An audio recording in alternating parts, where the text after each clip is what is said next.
sports, 100% reflective. Sometimes it's Raven. Sometimes it's other teams affected. Hold on tight, strap in. It's going to get hectic. Couch Rider Report, an original sports perspective.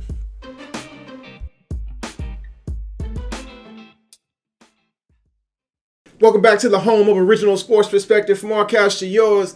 This is your host, Jermaine Lockett, and welcome to the Couch Rider Report. This is your boy. Thank you for coming back. I appreciate you. If it's your first time here, we don't have a collection plate, but we do ask you to subscribe and hit the like button and hit the notification bell. Guess what? It costs you nothing to do that for your boy. I appreciate it if you go ahead and do that, because I'm bringing it to you, folks. And today, I'm bringing you expectation management, or lack thereof, because I am a really optimistic type guy when it comes to rookies. I get really excited because once we get them in the draft, I'm like, hey, this is it. This is the final piece that the Baltimore Ravens need. But today I want to talk about Odafe Oweh versus Matt Judon. And I say versus because honestly, we're looking at what's right there in front of us. Judon left. He wasn't meeting the expectations of the Baltimore Ravens sack-wise, and his price tag was entirely too high for those expectations that he did not meet. And then you look at Odafe Oweh. He's brought in first round to replace the production, or lack thereof, of Matt Judon. Now, some of y'all gonna be tripping. Y'all be hating pretty bad, thinking, oh man, you can't put that type of pressure on the rookie. What type of pressure? We asking for more than 6 sacks. Can I ask for more than 6 sacks out of a talent that was projected in college to say, hey, he was supposed to get like 10 sacks a season at this level? That's not asking for much. We can look at the numbers, folks. 6 sacks, 51 tackles, 0 interceptions, 2 pass defenses, and a safety. I'm not asking for much. I'm just asking for the 6 sacks. You ain't even got to give me the safety. You ain't got to give me the safety, Oweh. All I'm saying is I want more than 6 sacks in your rookie year. That's not asking for much.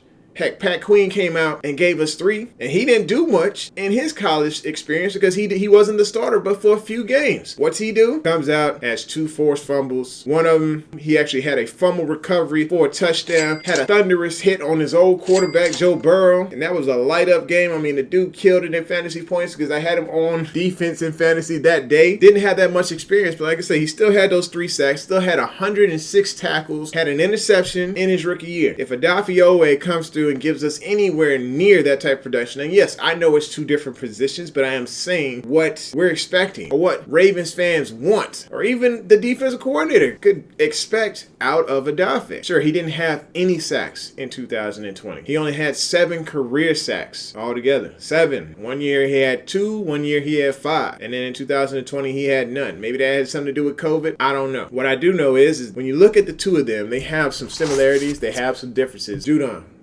he got paid.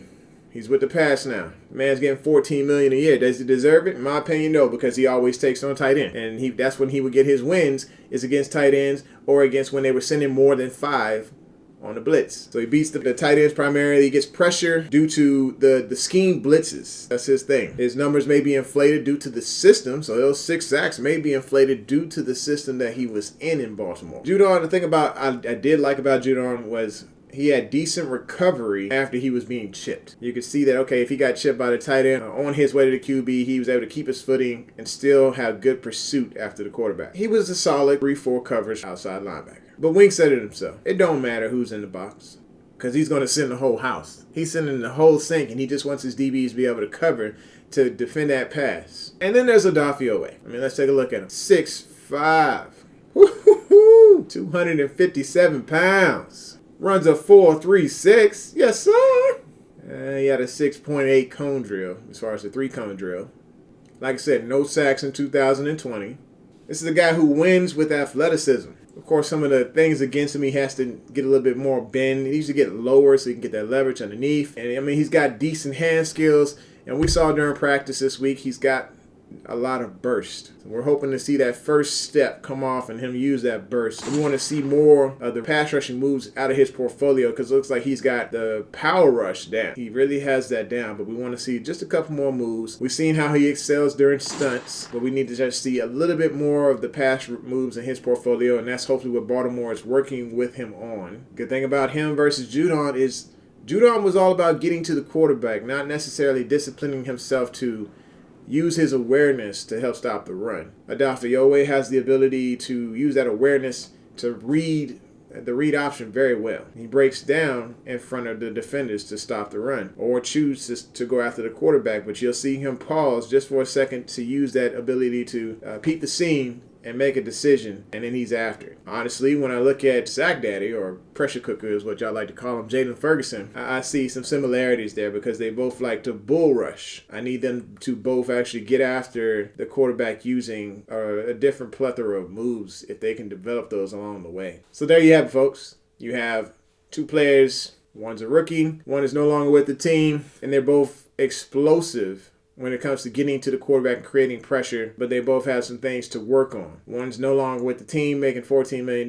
One is on a rookie contract with higher expectations to outperform his predecessor. I don't care what y'all say, the expectation is there from the fans and from the defensive coordinators, from John Harbaugh himself. He's hoping Odafe can come in and blow that joint up. This is the home of Original Sports Perspective. From our couch to yours. Hey, tune in next time as I go over we'll say dumb things Ravens have said this past week.